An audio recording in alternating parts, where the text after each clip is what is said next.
Once again, hello everybody. It is the Unash Dukes podcast coming your way here. Big thanks to our presenting sponsor, Emil's Hideaway on First Avenue Southeast in Cedar Rapids, and all our other great sponsors, including Kurt Gustafson Agency of American Family Insurance. We'll talk about Kurt coming up here in just a moment. Dr. John Woolner at Epiphany Dermatology on Council Street Northeast in Cedar Rapids. Hunt Graphic Innovations and Bim Ritter in downtown Cedar Rapids. Got to see Doc Woolner last night, and he's doing great. Says hi to everybody out there and likes the podcast. So if you like the podcast, you can comment, subscribe to us. It's harder to say for me than other people. Subscribe to us. Hit that little button when you're watching the podcast and go to YouTube, Facebook, crmlivesports.com, Instagram. We've got it everywhere for you to take in. And, before we talk to our friend Mark Ironside, first of all, big thanks to our sponsor of the wrestling segment each and every week. That is American Family Insurance agent Kurt Gustafson on Johnson Avenue Northwest of Cedar Rapids, right across from the Johnson Avenue Hy-Vee. And he can help you out with whatever you need to bundle things together when purchasing a car, buying property, managing an investment property, starting a small business, or leaving behind a legacy. He has all you need at one stop, and that, of course, on Johnson Avenue Northwest in Cedar Rapids. And lots to get to. So we talk wrestling with Mark Ironside here today. Off the mat stuff, Penn State stuff, jumping stuff. We got it all covered. How you doing? Did you and mom were you successful? Mom was, yeah. I actually got out for the last day of the season and was able to get a couple of does harvested, so that's good. So got that done. So not a very good year for hunting purposes. But that's my favorite. That's my passion. We're here, we're talking wrestling, but every day, every time we have a podcast during wrestling season, for the most part up to this point, I appreciate you guys bringing up hunting because that's where I could really just do my own hunting podcast. And that would be exciting. There's always Not a bad idea. there's always an adventure out there in the woods. True, very true. Mark and Mark, interesting day yesterday in Iowa City. I'm not sure I'm not sure anybody that covers Iowa wrestling could foresee what the announcement was yesterday with the roster situation, but it is what it is. Tom laid it out there. And Dean is no longer on the team for Iowa. Um, I was surprised. I don't know if I should have been surprised or not surprised. I don't know. Can you shed some light on it, Mark? Well, I mean, I hear bits and pieces here and there. I didn't hear anything. I didn't know anything until it came out or shortly before that. And it's just so frustrating. It's frustrating from all accounts. And that's just, you know what? Here's the thing. This is where we're at. This is what NIL does. This is what the portal does. This is what it brings to the table. This is what happens. If there was no portal, no NIL, he wouldn't have been in here in the first place. And he also most likely wouldn't be leaving. So, and this is just a little teeny little like insect in this great big huge pond of microorganisms in a pond and of college athletics. And this happens on a daily, every single day basis. And since we talk Iowa wrestling, this happened to Iowa wrestling. Here's where we're at. What the real story is yet, I don't know. As soon as I get done this podcast, I'm going to go down to the room and get a workout in just because I need one and it'll make me feel a little bit better. And I'm not the one to go in and say, hey, Tom, what's going on? And that's not me. It's not me. It's not my business. Yesterday when it happened, of course, my phone is blowing up and I have some intel of maybe what's going on, but you know what the thing is, and I know that's kind of like a teaser, and you're like, oh, come on, Mark, tell us what you know. I'm like, because I know that's what Dukes is thinking. But the thing is I really don't know. I mean, I'm not at liberty to say if I don't know 100% truth. And I'm not going to go on a podcast or online or anything else and feed fuel to the keyboard warriors. And when I don't know what's 100% true and what's not. I'm not gonna fuel that flame. So, but all I do know is if NIL and the portal didn't exist, we wouldn't be talking about this today. And that's what makes things difficult in the realm of college athletics. I was very surprised. I will say that very, very surprised, because I do know for a fact in the times that I have talked to Mo that he has been very happy here, like so happy here, like as happy as he's like ever been. Like that's what's surprising, and that's him talking to me and it coming out of his mouth. That's not like hearsay. Like literally having conversations with him. Like this is the best thing ever. And then I don't know what happened. I really, really don't know. I mean, time will tell. We'll see where we're at 6 months from now, and then I guess everybody will know. And if what I hear is the truth, then it's a shame. It's a crying shame, is what it is. So we can talk about it. We can talk about it then, I guess, if you want. No, Mark, I respect you for not throwing stuff against the wall when you really don't know. And if you did know, I would not be surprised if you didn't tell us, because I know your relationship with the program and um, Tom Branch. You got a relationship with us too. It's you know what? There's a lot of rumors out there, and I'm not asking you to attach yourself to any of them, but think about what's happened recently. The first term ended, grades. He just had a baby. There's rumors about NIL and maybe transferring, which listening to you sounds like that may be it. But uh, tell us about the impact. I mean, he's ranked number 4 in the country. He pulled off some great wins in the early part of the schedule. And now Iowa's kind of got a void there. So what's the impact of him not being on the team? I mean, it's pretty relevant how major of an impact this is going to be for the University of Iowa wrestling program. He's ranked 4th in the country. He's gotten better and better and better every time out.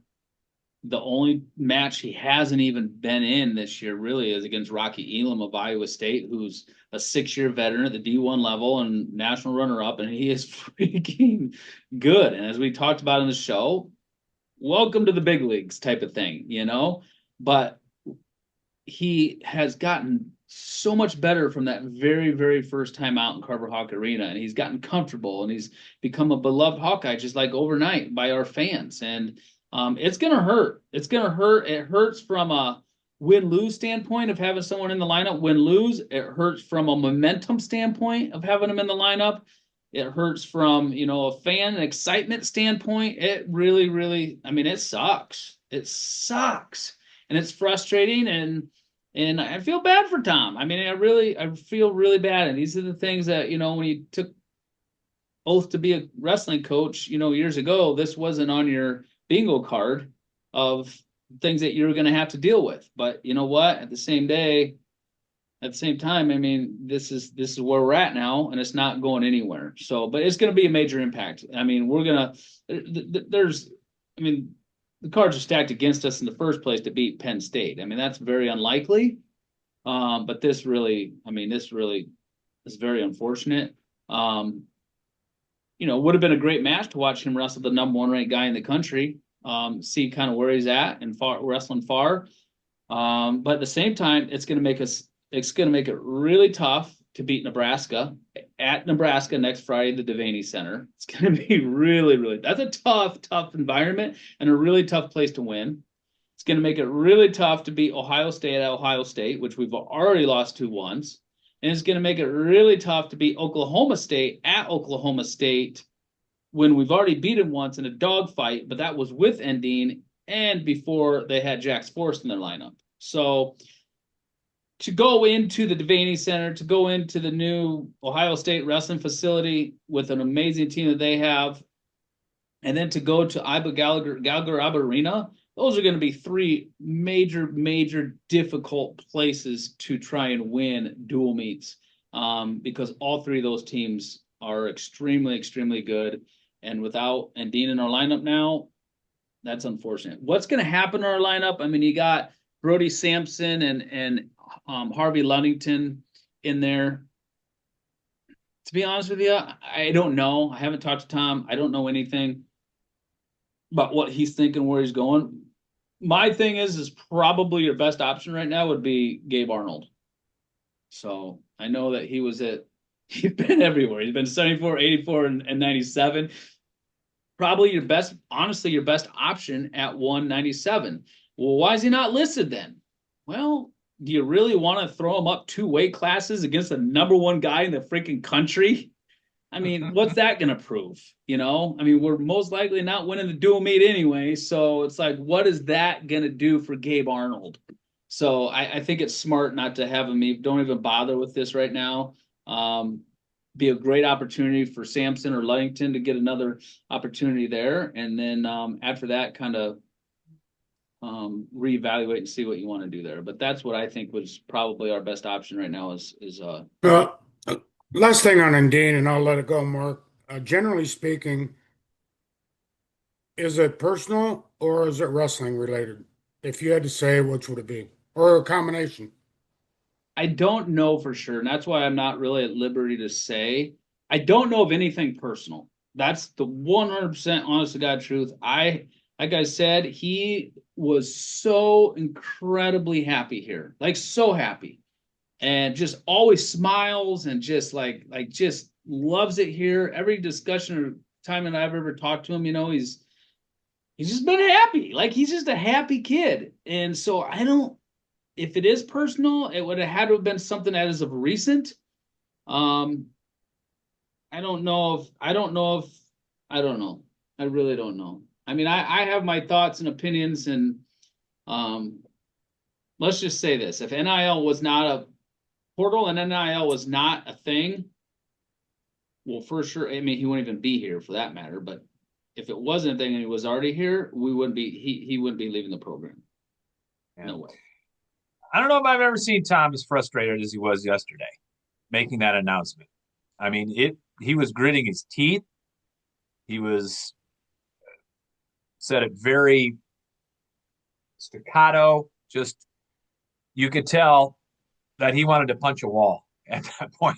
I don't think there was. I saw an interview the other day too. Tom talked about Patrick Kennedy and how, I can't remember what brought it up and why he was talking about Patrick Kennedy and how he stuck it out here, and he could have gone elsewhere. He could have gone and got money, but he didn't listen to the outside noise and stayed here and paid his dues. And because of that, not only is he getting paid, but he's probably gonna get paid more than even what he'd want because of that loyalty. And at the time, I'm thinking, you know what, that's freaking awesome, because that's the type of kid that Patrick Kennedy is. I don't remember why it came up, but I'm willing to bet now, looking back, that he was kind of probably in a nonchalant way, probably talking to Dean, saying just, hey, look at Patrick Kennedy. He stuck it out, and it paid off for him, from a wrestling standpoint, and it's going to pay off for his financial standpoint. So don't listen to the outside noise. It was almost like it was a message to Dean now that I think back to that interview. So, and again, that's just me. I don't know. It's just me kind of rationalizing things in my own head. And that's why I just think that this NIL thing and portal thing has something to do with it. Mark, before we get to Penn State, I want to ask you about the Wisconsin meet. Didn't quite live up to expectations. I think you'd agree, but I want to ask you in particular about the Ayala match and what happened there. We just wait too long. Like, we're just not him. And then also too, Ben Keeter at heavyweight. We're just waiting too long. We can't let these matches come down to the very end and overtime. We just can't. You can't. I mean, a match is going to come down to overtime once in a while. That happens, but you can't like expect it to, or almost like you want it to. You go to practice every day for what, 2 hours, not counting your morning workout. So you're working out probably 4 hours a day altogether. And then you got to watch your nutrition, and you got to balance your nutrition and your sleep schedule. I mean, just think about everything that goes into your training every single day for 7 minutes. 7 minutes is all you get back for that entire week of training on the mat. Why do we not take advantage of that full 7? Why do we waste 6.5 minutes, it seems like, of a wrestling match sometimes? Like, when that's the only opportunity you have to show what you've been working on and training for all week, and then you go out and you literally just waste it. That's how my mind works. It's just like when you compete and you put all this time and effort into competing, it's almost like it sucks that you only have such little time to perform and to actually take advantage of all the prep time that you've put into it. And so when that time comes to perform, use it to your fullest ability. Like, take full advantage of it. Wrestle every second like it's the last. That's how you got to think about it. Wrestle every second like it's the last second of the match. The first second's like the last second.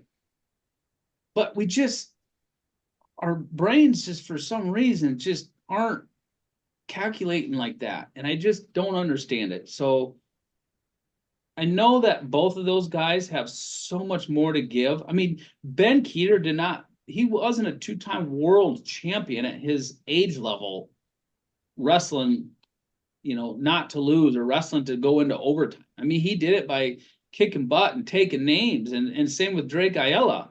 So we just, for some reason, need to get back to just, if something's not working. I'm tired of listening to all the talk out there, and I don't go on to social media or anything, but just people say and talk, to me like, well, they scouted him, they know what he's going to do. He's going to do the old slide by, blah, blah, blah. That's not it. Like, that's one little teeny little minuscule type of hold in his arsenal. He's got way more to offer than just a slide by. Okay. It's just a matter of pulling that stuff out and going after other things and making something else happen and going back to the slide by if need be. There's just, he could be so versatile. It's not even funny. With just figuring out between the ears what it's going to take to get him to pull the triggers and make it happen. So yes, to answer your question, Mark, and long story short, disappointing for sure. Very, very disappointing, especially since Drake teched that guy last year and beat him pretty good at the Nationals. I think it was in the semis. But I mean, the kid was, I think, fourth in the country last year. He's not a bad wrestler. I mean, fourth in the freaking country. But we've gone backwards. We've fallen behind, and we go from a tech to a regular decision and now to a loss. That's what's concerning. That's what's concerning, and that's what needs to be digested and figured out and start turning it back around into our favor. Yeah. Mark Ironside joining us here, courtesy of Kirk Gustafson Agency of American Family Insurance on Johnson Avenue Northwest in Cedar Rapids. Thanks to Kirk for all his support for us and Mark and everybody with the podcast and associated with it. And, 6 o'clock Friday night. Electricity-wise, I don't think you have to say a whole lot to get Carver rocking, especially if Dean Peterson can come out and do something right away at 125. And this is what's new. It's a loaded Penn State team. We know that.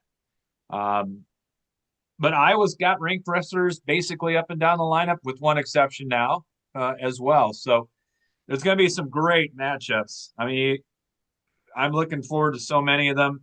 174 going to be really good.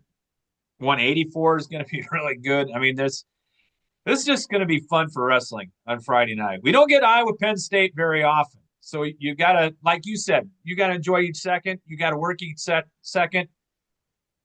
We don't get Iowa Penn State too often. You got to go out and enjoy this match. That's one thing about the Iowa fans is I do appreciate about the Iowa fans, even though they they, can get kind of that social media. They kind of get hard on our guys sometimes or whatever. But at the same time, the Iowa fans, they appreciate wrestling. And what I mean by that is win or lose, whether we're favored or not favored, or whether it's going to be a close duel or lopsided duel or whatever, our fans still show up because they appreciate good wrestling. They appreciate wrestling and they want to watch a wrestling match. So they're going to be taking off work early. They're going to be going down. They're going to get something to eat. I've already heard of so many people taking off at noon and going down and having lunch and getting up to the arena semi early and stuff like that. And that's fantastic. And I love that. And none of them were really expecting Iowa to win this dual meet, which on paper, when you look at it, they're only favored to win 2 out of the 8 matches or 2 out of the 10 matches. So, but there's still going to be some good wrestling. Like you said, hey, Peterson, man, I'm telling you, he's a gamer. And that match could possibly go Iowa's way for sure. Peterson's gritty. He's super, super strong, explosive. I look for the match to be close. I mean, on paper, yeah, Lillandale's favored to win that match. But at the same time, I wouldn't be surprised at all if Peterson pulls off. And Peterson beat him last year. Yeah, I mean, Peterson, and don't think for a second that's not in Lillandale's head, So that's why I'm telling you that could be a match right there. That we could win that match for sure, no doubt. We've already proven that we can. So if that could get off to a good start for us, then at 131, if Drake could, get back to Drake Ayala wrestling and knock off this Marcus Blaze, this young coming freshman. Get 2 in a row there, things, and then maybe Brendan Davis is up a weight class. Maybe Nasir or Cale Peterson, whoever they put out there, can possibly sneak one in there. I mean, you don't know. I mean, that's like I was talking to someone today. Carver magic, it happens in Carver. The 2 weight classes that we don't really match up with them great. I mean, I just talked about some things that we could, we could pull out some wins there where we're not expect to on paper, but where our horses are 65, 74, 84, they're really, really good there as well too. And 65, we've closed the gap on Messenbrink last year. We closed the gap on him from 2 years ago to last year. We closed the gap on him, and Messenbrink even talked about it at the Big Ten championships after the finals and appreciated Caliendo coming out and scrapping and making it a match. And that was what, a 1 or a 2 point match. And then the same thing at 74. I mean, Patrick Kennedy, he's closed the gap on Levi Haynes. Have we gotten good enough to where we can start winning those matches? Yet to be determined. We'll find out tomorrow night. But they did last year close the gap on them. They got closer and closer every time that they wrestled them, those 2 guys. As far as I know, 70 or 84, we have not wrestled this guy before. They haven't wrestled. But Welsh is freaking good. Ferrari sometimes had a tendency of wrestling close matches, even though they don't need to be close. But I'll tell you something else. Ferrari did not wrestle a close match against Wisconsin the other day. I mean, the guy who was wrestling wasn't, some ranked opponent or anything. But at the same time, he got the tech in the second period, early third period. He went out and he put some points on the board. It was fun to watch, and he shows what he can do. So I look for us to win that match, and then obviously I'm hoping and expecting us to win heavyweight as well too, and not let it come down to overtime. So I'm sure if we start at 25, we go to heavyweight, there should be no pressure on Keeter. It's not like we have to have this match to get the W, for the duel or anything like that, So he should just be able to go out and be loose and go out and win a wrestling match and get a seat at, help your seat at the Big Ten championships. Mark, what have you seen out of Harvey Ludington? I think he's got 2 matches left before the decision has to be made about redshirting. Could see him in this duel. What have you seen about him? Good prospect? Yeah, for sure. He's young. He's got all kinds of potential.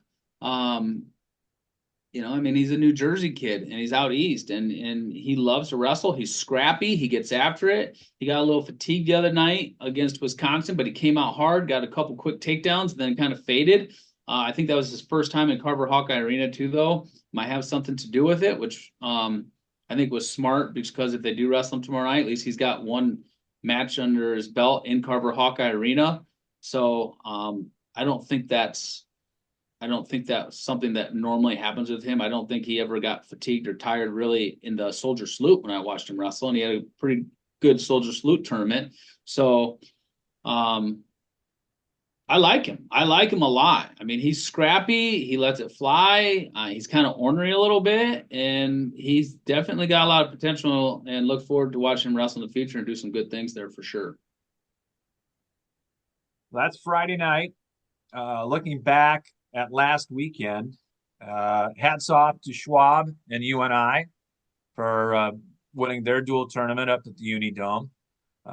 They knocked off South Dakota State, who was top 10, I think, number 8 or something like that. So that was a good win for the Panthers and for Doug Schwab. And unfortunately, Iowa women fell for the first time in program history in the semifinals to North Central. So they came back to get third, though, in that dual tournament. But I'm sure that probably, you never like to lose. Probably lit a fire underneath the gals. So we'll see how they come out now. Yeah, North Central had a great duel. I mean, they came out. I watched that one, and they came out and wrestled really, really hard. They got after it, and then they went and beat McKendree, who was, I think, like the number 1 seed in the tournament too. So they had a great tournament. They're well coached. They're scrappy kids. They go hard. I mean, if you remember, it was last year or 2 years ago. It came down to Kylie Welker having to win that one as well too for him to seal the win and the victory against North Central as well too. So that's no slouch of a team at all whatsoever. So, but I do think that, this is hopefully, something that puts a fire under maybe the Iowa Women's Wrestling program, and maybe it's something they need just from the fact that, just because we're Iowa and we've won nationals a couple times doesn't mean we're invincible. I mean, we're human and just like anybody else. So we have a lot of work to do and we have improvement to be made. And so better now than in Corville at the Extreme Arena the first weekend in March when it's the national championships on the line. Last appeal for the plunge. Go. Yeah. Thanks guys for your pledges as well. I really, really appreciate that. I am definitely not looking forward to jumping in the water that night. As of right now, it's supposed to feel like 0 degrees or something. So that's not going to be fun. But I am close to my mark of $25,000. So if there's anybody out there who's listening, please, I think I need like $450 more approximately. If anybody's listening, go to the Hawkeye Wrestling Club website, just Hawkeye Wrestling Club, and then go to the events page and then click on the Arctic Plunge. And then you can scroll down to people that you can donate to for the plunge. And if you haven't already, I will take whatever I can because I'm getting down to nitty gritty crunch time. I need another $450. So I'll scrap, I'll get it, but I might as well take advantage of this opportunity to try and get some viewers out there to try and go online and help me out a little bit in the end. So I know that they're up to, last I looked, they're up to $142,000 overall. So I think their goal was 150. They always come in big time at the end. So honestly, they'll probably hit like 175, 200,000. So, which is a really, really good chunk of change for the Hawkeye Wrestling Club for sure. Yeah. No costume this year? No costume. My niece is actually jumping with me. My brother Tim's daughter, Maddie. I was at the social the other night before the Wisconsin match, the alumni social, and my brother Tim was there with his daughter Maddie, and then my mom. And my mom comes up to me, and because I got there a little bit late, shocker, I know. And she's like, "Hey, we got another jumper." And I was like, "What?" And she's like, "Yeah, Maddie wants to jump." I was like, "Oh, first of all, can she swim? And then secondly, does she really understand what she's getting herself into? And then can she jump for me instead of with me?" Like, but I will jump with her. I'll hold her hand, jump with her, and make sure she gets to the bank okay. So there was questionable whether we're going to have enough ice or not to do this. Well, I don't think that's going to be a problem after starting today into Friday because it's getting cold fast. Yeah. Windy. Yeah, windy. No, my days of the costume thing are, unless someone comes up with a major donation for me or something and wants to pay me 10 grand or something to put on a hula skirt again and some coconut bra or something like that. My days of a costume are pretty much over. I think, yeah, after that, you really can't Can't beat top it. that. No. So that's the ultimate. I did my hula dance, when the girls are young, I like to embarrass them and do what I could from that department. So those days are over. Now I just try to raise the money and jump in, call it good, and get warmed up and get out of there. Brown deer Friday night after the meet, right? Yep, jump time is 9:45. So, but You want to never jump seen. first? I told them I want to go like within the top 5. I don't want to be standing around forever waiting or whatever. I want to get in and I want to get out. So, and I actually wanted to go during the daytime and get it done during the day because some people like Tom and Terry and those guys go during the day. I want to go with them, but they're like, no, you gotta go after the duel. You gotta be there when everybody else does it. All right. Well, have fun. Hope Friday goes well. Hey, you know what? No matter what happens, it's Iowa, Penn State. It's going to be a happen. Regardless, they're gonna sell a lot of ice cream cones. Yes, they will. Yes, they will. All right. You and Steven have fun. All right. Thanks, fellas. I appreciate it. And we'll have more to talk about next week. All right. Thanks, See you, Mark. Mark. All right, Thank see ya. you. Mark's appearance, as always, brought to you by American Family Insurance Agent Kurt Gustafson on Johnson Avenue Northwest in Cedar Rapids. He is right across from the Johnson Avenue Hy-Vee. And big thanks to Kurt, big supporter of ours and of wrestling as well. So hats off to him, as well as Dr. John Wolner at Epiphany Dermatology on Council Street Northeast. Hunt Graphic Innovations in Todd Hunt takes care of our CRMLiveSports.com website, does a tremendous job. He can do a tremendous job for you as well. And also, thanks to Gary and everybody at Ben Ritter Sportswear in downtown Cedar Rapids at 817 2nd Avenue Southeast and online at bimritter.com. Appreciate them, as well as our presenting sponsor, Emel's Hideaway on 1st Avenue Southeast, open at 4 o'clock Monday through Saturday. Classic local American restaurant and complete bar as well. So stop on by. Again, open at 4 o'clock Monday through Saturday. And yeah, so many rumors going out there about Indine, but I think Mark took the high road and I would have as well. I've heard everything, Mark, and I'm sure you've heard and read everything also. And like I said, it's tough. It's a tough time in college athletics. It's not an Iowa problem. It's not an Iowa State problem. It's across the board. It happens at every school. Somebody leaves, somebody comes in, et cetera, et cetera. Raiola said he was going to be a Husker for life. Now he's going to be a backup at Oregon. Perhaps if Dante Moore comes back. He is coming back. He just announced it. Oh, did he? Yeah. Oh, well, then is Raiola going to stay at Oregon? I don't know. Mark, I understand Mark's position on this Indine matter, but it sure sounded to me like it was NIL related. Whether Indine didn't think he's not getting enough money for the number 4 rank. I don't know. And the fact of the matter is, we're probably not going to know unless Indine wants to spill the beans. Correct. And like Mark said, in 6 months, we may know. We may not know. It just, at this point, there's a big hole right now at 197 for Iowa.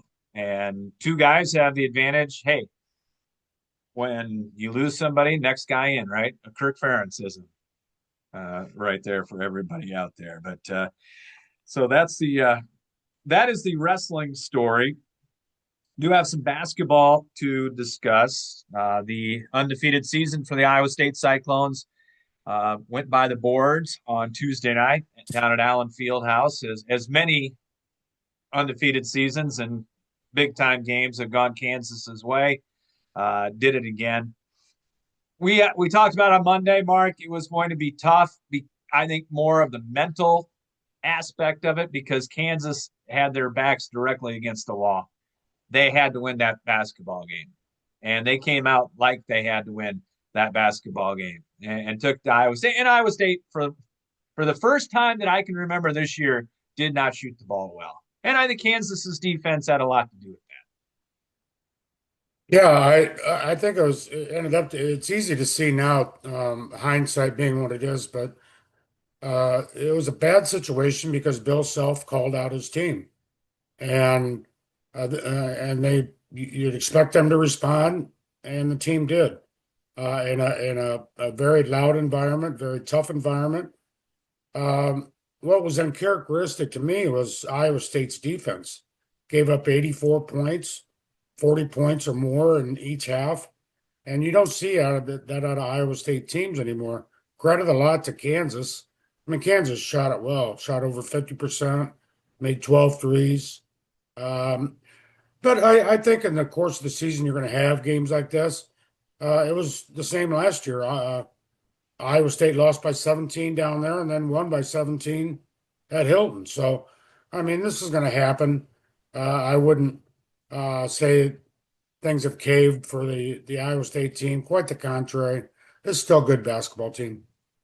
Don't worry about them. They're going to be fine. They may move down a couple of places, but in the poll, everything's going to be okay for Iowa State.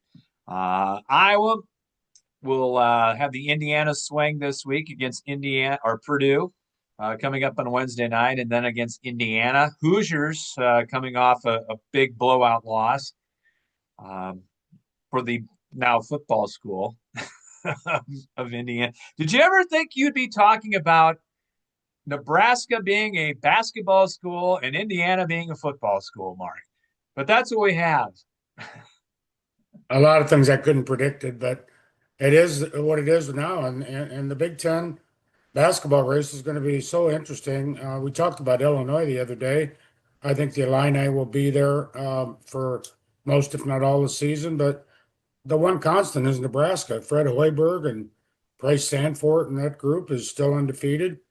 And, Wisconsin had to have a last second shot to beat Minnesota. Michigan has lost a game. Another team that's going to be a constant, I think, is Michigan State. Sparty's not going to go away either. So, as far as Iowa making this trip, we know how difficult it's going to be. We'll see how it responds. Minnesota's 3-3, everybody. Yeah. Maybe it wasn't a bad loss at Williams Arena. I don't know. There's a lot there. There's still 3/4 of the Big Ten season left to go. There's still more than 3/4 of the Big 12 season left to go. And here it comes. And here comes Greg Gard in Wisconsin. Yet again, you just cannot bury the Wisconsin Badgers in basketball. They just rise from the ashes. Seemingly, this was going to be the year Wisconsin's going to struggle. And they go to Michigan and win. They survived at Minnesota. 2 road wins. That's pretty good. And tell you what, say what you will about Nebraska. What devil magic Fred Hoiberg has put together, I don't know. Sanford's making threes like they're going out of style. They got 7-footers shooting 25-footers. It's 17-0 right now for this Nebraska team, highest they've ever been rated in history of the school. They don't have much of a history as far as men's basketball is concerned, but Fred Hoiberg's coach of the year, not only in the Big Ten, but nationally, I think, right now. Sorry to TJ Otzelberger fans out there, but I think it's Fred. At this point in time, I mean, Nebraska's not going to go undefeated. But if you look at them right now, you can't help but give them all kinds of credit. Yeah. So Iowa, Purdue, I think Iowa matches up with Purdue a little better than they've done in the past. Doesn't mean they're going to win in West Lafayette, but if things somehow sneak 1 out of 2 in the Hoosier State, that would bode very, very well. I got to say, much like the Iowa Penn State wrestling match, I don't think it's going to happen, but we'll see. By Monday, we'll probably be talking about 2-5 and whether this team can win half its games in the Big Ten. Yeah. All right. Big thanks to Mark Ironside. And Mark, we'll do it again coming up on Friday. You got it. Talk to you then. All right. You've been enjoying Unash and Dukes podcast. Subscribe and watch them all. They're available at crmlivesports.com and the Unash and Dukes podcast page on YouTube. And, thank you for viewing. Thanks for listening. And we will talk to everybody next time.